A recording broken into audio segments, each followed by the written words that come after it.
That I'm excited for, I admitted, laughter bubbling between us. Is he still texting you? Surprisingly, yes. I get the vibe he suspects we're lying or that one of us is using the other. What? The dude does know you, though. On a much deeper level, he winced, as if the thought pained him. What do you mean? I pressed, my curiosity piqued. He claims to be happy for us, but then he turns around and lets me know you used to tell him that you'd never date a guy like me. What's up with that? A wave of embarrassment washed over me, my palms growing clammy. And what do you say? Me, I just told him how much fun he must be at therapy, he replied, laughter bubbling in his voice. I burst into laughter, the sound echoing in the small bathroom stall. I can imagine his face. You know, you could have picked Colin from Eastview Firm or Ethan from HR, Roman suggested, his tone teasing. The more mysterious, the better. They're both my exes. Everyone in that darn group chat knows when I broke up with both of them. Besides, Ethan only lasted long enough to serve one purpose. Gross. Don't remind me, he replied, the disgust evident in his voice. Where are you anyways? You're not in your office, are you? I asked, half worried. Nope. Considering my leave was squashed 2 hours after it began, I'm savoring what I can before I'm thrust into heart-family drama. I winced at the thought. I'm sorry. He brushed it off playfully. All fun is good fun, love. I'll try to enjoy New Hope. I doubt that, I replied, a smile creeping onto my face. Baby, Roman said, his voice warm and low. I'm about to be the realest fake man you've ever had. I can't wait. Well, I gotta go. There's a hot blonde winking right at me. I'm about to get lucky. I'll text you later, love. He hung up before I could respond. Typical Roman. I held the dress against my body in front of the office mirror, capturing a selfie to send to the bride of nightmares. Hey, Chloe. Just checking. This the exact green you wanted, right? I know how you get about shades. I pressed send, exhaling as the 3 dots danced across the screen, only to suddenly disappear. A mic icon appeared in its place. Voice note incoming. I hesitated for what felt like an eternity, then finally hit play. Nothing good ever came from Chloe's voice notes. Sav, I think that dress is a little too low cut. It looks like you're seeking attention. You're going to look like you're trying to upstage me, Savannah. Not that that's even possible, but I just had to be honest. That color's too dramatic. I didn't know it'd be this prominent when I imagined it, but I'll take that fault. And honestly, sis, that dress looks too good for you. And what's with that slit? Would your pride survive if your vertigo knocks you around a little bit? Well, you're one tough old cookie, Sav. Pause. How did you even afford that dress? Never mind.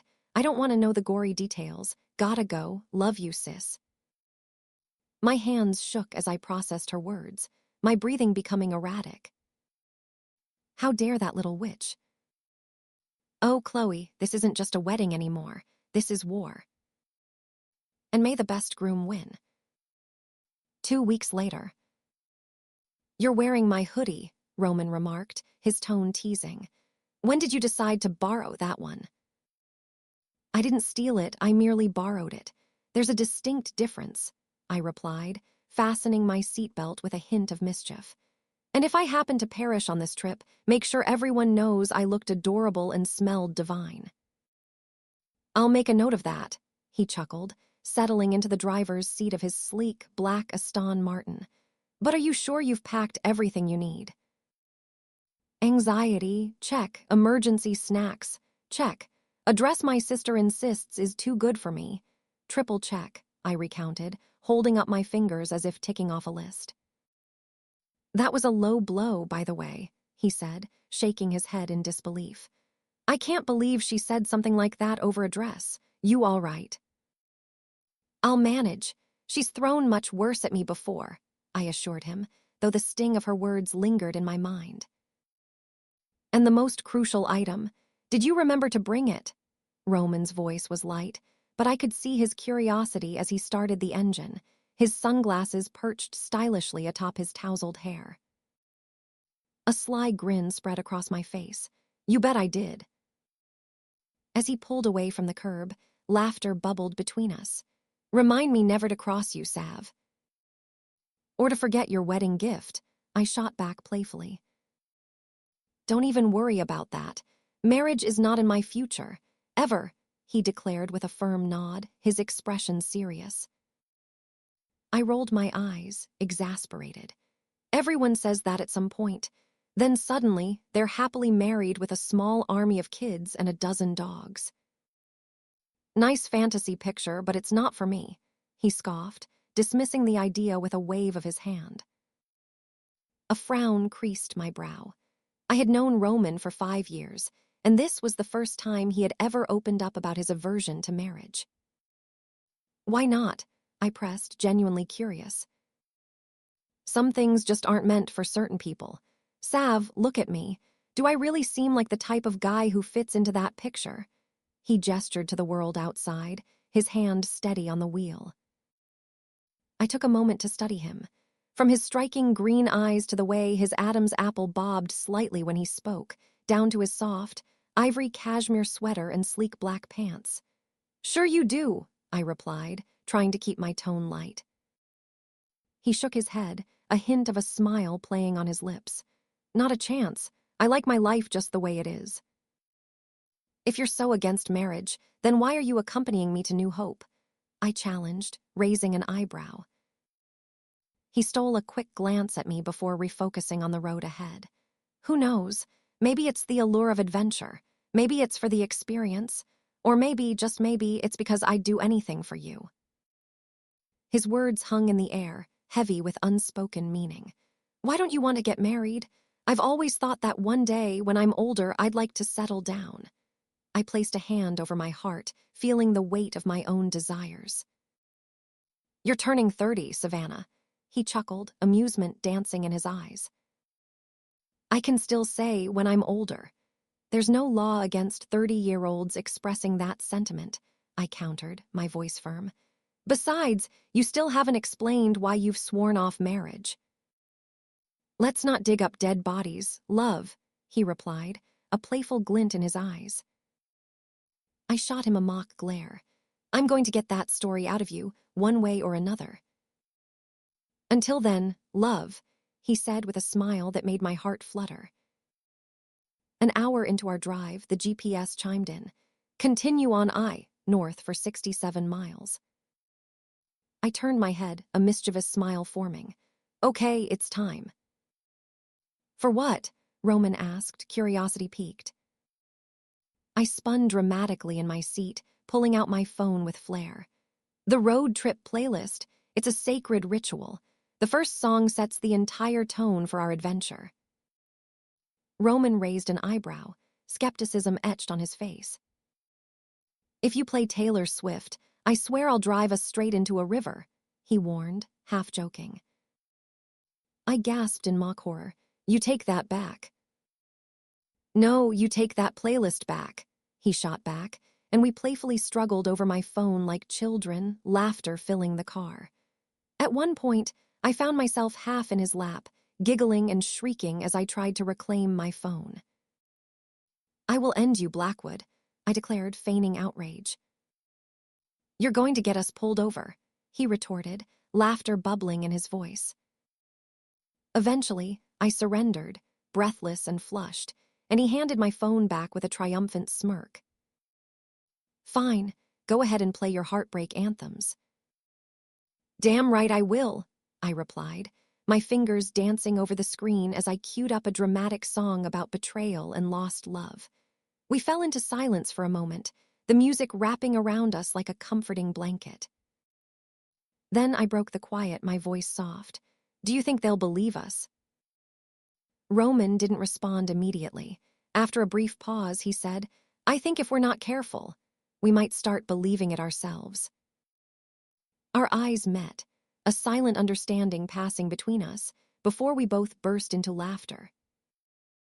You almost had me there, I giggled, enjoying the moment. We had been driving for 2 hours now, and conversation flowed effortlessly, as it always did with Roman familiar, easy, filled with sharp wit and long, comfortable silences that never felt strained. You sure you want to do this? I asked as we passed the Welcome to New Hope sign. There's still time to turn around. We could fake a car fire, or I could say I got food poisoning, or I could just claim I had a pregnancy scare. I canceled a sexy vacation for this, he said, determination lacing his tone. I'm not half-assing it, Sav. Right, because this is just one big performance, I teased, but his serious expression made me falter. He didn't answer immediately, just gave me that unreadable look again, the one that made me feel seen in ways I wasn't quite prepared for. This isn't just a performance, Sav, he said at last, his voice steady. It's the start of a battle. I nodded, adrenaline coursing through me. They won't know what hit them. But as we crossed into New Hope, a wave of anxiety washed over me. My stomach twisted in knots, and the group chat on my phone buzzed incessantly. I gazed out the window, my heart sinking as familiar sights flooded my memory, places and faces I thought I had left behind. The houses morphed into memories, each one a reminder of the past I had tried so hard to forget. By the time Roman turned into the graveled driveway of my childhood home, my palms were slick with sweat. Could I really pull this off for an entire week? Sav, you okay? He asked, concern lacing his voice as he reached over to place his hand on my thigh, grounding me. I managed a smile, though it felt shaky. Of course, just got lost in the music for a moment. We both turned to face the house, my expression clouded with uncertainty, while Roman's was filled with surprise.